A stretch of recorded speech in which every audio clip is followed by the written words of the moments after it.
To quote the Godfather's Michael Corleone, Just when I thought I was out, they pulled me back in.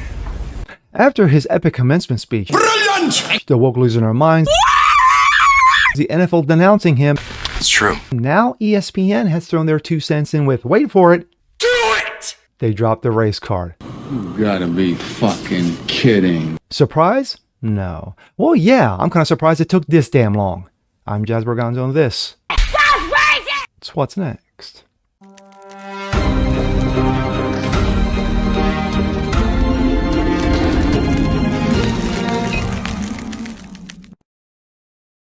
A happy Tuesday, ladies and gentlemen. Jasper Gonzo, What's Next? Your daily dose, common sense, facts, and salt.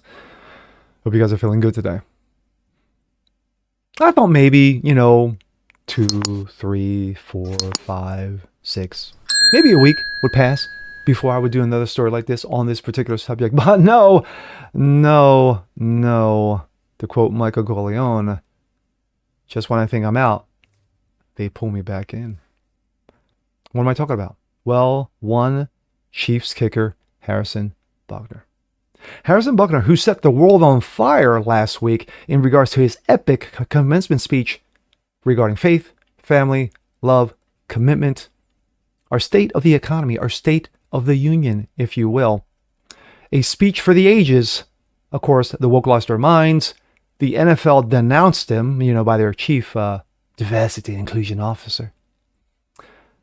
But what now? Well, I'm kind of surprised it took this long. But ESPN has stepped into the ring. They've thrown their 2 cents, their worthless 2 cents, by the way, and they whipped out the infamous racism card. Yes, they whipped it out, threw it down, and said, yes, the reason why Buckner still has a job is because he's white. Not surprised at all. Except the time frame, anyway. But here we go. This comes out of Outkick. ESPN article complains Harrison Butker will keep his job because he's of whiteness. Sorry about that. Religion and gender roles are at the center of the controversy surrounding Chiefs kicker Harrison Butker's commencement speech at Benedictine College last week. No controversy whatsoever. Just talking common sense and facts. ESPN added racisms to that discussion Monday. Anscape, the ESPN-run website dedicated exclusively to covering race, published an article titled "Why Harrison Butker's Commencement Speech Comments Won't Negatively Impact His Career." That's a nice title, right? Nothing conspiratory about that. The author and his son, and namesake of civil rights activist David Dennis, ESPN added Dennis Jr. to Around the Horn a few years ago as part of the push to overcorrect the number of white guys included when the show launched in 2002. ESPN deploys Dennis to play the former role of Bomani Jones, which entails finding ways to make stories about race when there's no race involved. Anyway, nothing of the most grueling gigs available, is it? Note that most grueling of gigs available, isn't it? Staying on brand, Dennis bewails the article how Buckner's speech is unlikely to cost the kicker playing time and suggests his racisms is part of the reason why. Quote, Harrison Butker delivered a commencement speech at Benedictine College on May 11th. And features statements that are, at best, controversial, and more precisely, full of anti-trans bias, misogyny, and anti-gay bias. Yes, did you forget the patriarchy? Did you forget oppression? Well, Buckner's comments have been met with NFL statement that it's tepid and it's rebuking. And while some commentators ironically turned their stick to sports phrase usually aimed at black athletes who speak up on injustices around Buckner, he's most likely won't suffer any tangible consequences for his comments. Dennis continues. It's a reminder that athletes, especially white athletes, can speak out as much as they want about the number of marginalized groups as long as they are punching down at those in society deems unworthy of defending. David Dennis Jr. I wrote about Harrison Butker, whose NFL career will be fine because the league only really punishes people who speak about actual injustices. There are actual injustices, and Harrison Butker pointed them out. Dennis claims that there is a history of white men in the NFL evading punishment for insulting marginal groups, as opposed to the inverse. What examples does he refer to? Unfortunately, he never listed or cites a single one. Yes, again, when you pull out facts out of your ass, well, they're not really facts, are they? The closest reference to an example he provides is a sentence bemoaning the NFL did not discipline Jets quarterback Aaron Rodgers for criticizing the vax, yes, the wonderful magical vaxes, and influence of Big Pharma during the pandemic.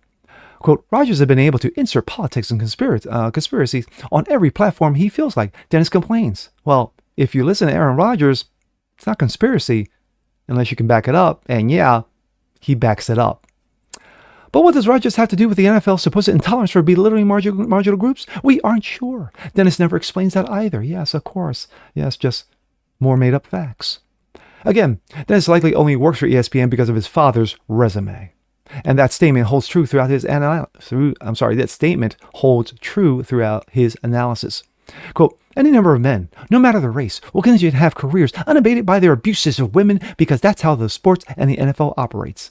You mean like certain black athletes who have beaten their wives or spouses, DUIs, murders, hit and runs, those sort of things, like, or even brandishing weapons, when they're not legally theirs. Anyway, hold the phone. The article begins by saying the NFL looks the other way at controversies of white players because the controversy of black players to push them out of the league. Got it. However, the story ends by accusing the NFL downplaying domestic violence. The combination of the article's two statements befuddles us. We scoured over the updated database, and that listed NFL players arrested since 2000. The list is extensive, citing 54 pages long of arrests and shenanigans.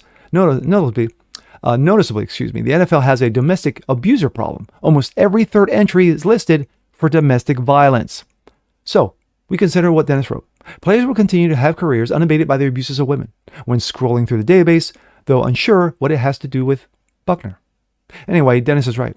Players arrested and are charged with domestic violence only serve a swift suspension and they return to the field. Recent examples, Von Miller, Zay Jones, Justin Ross, Charles Omenihu, Willie Gay, and Xavier Howard. But here's where Dennis's thesis, white privilege, falls to pieces. The vast majority of players arrested for domestic violence are black. Chad Wheeler is the only white player we could find. Check out the database yourself. The article didn't mention that, did it? Outkick. The NFL is more upset about Harrison Butker than his teammate crashing the cars, running from the scene, allegedly shooting up a car, and punching a photographer. Gee, I wonder why. Now, we understand an landscape exists to look at stories through the lens of race, and while the white supremes may be hidden beneath the surface. The problem? So few stories require such a dissection. Today, white supremacy is more than macro than micro. You think as a whole story society would cherish that. However, there are entire brands dedicated to stoking the racial flames. ESPN landscape is one of them. Look, the NFL's tolerance conversion is quite simple. Players get away with what their talents afford them. Skin color be damned. My thoughts. The article goes on a little bit longer, but you pretty much get the gist. Again, 10 days since he did that epic commencement speech, and Harrison Butker has been rebuked by a number of knuckleheads in the NFL, online personalities, and even those on TikTok. Yes, I had one lovely Karen, HR Karen, on my video yesterday. But to pull out the race card against Harrison Butker is ridiculous and stupid because the dude looks like a total ass when he tries to throw out evidence. What evidence? You go through the database, there's one white guy in regards to, whatever the count was that he was accused with. The majority of those who are involved in shenanigans in the NFL are black. That's a fact. There's no dancing around it. There's no made-up conspiracies. There's like, how dare you calling racisms against the NFL? Well, it's there in literally black and white. And with that being said, I'm Jazz Berganzo. This is What's Next. Want to see more like this? Please leave a comment below. Like it, share it, subscribe to it. Hit that notification bell so you guys never miss a thing. Continue spreading the word about the show. Appreciate you guys watching as always. And we'll see you next time. Peace.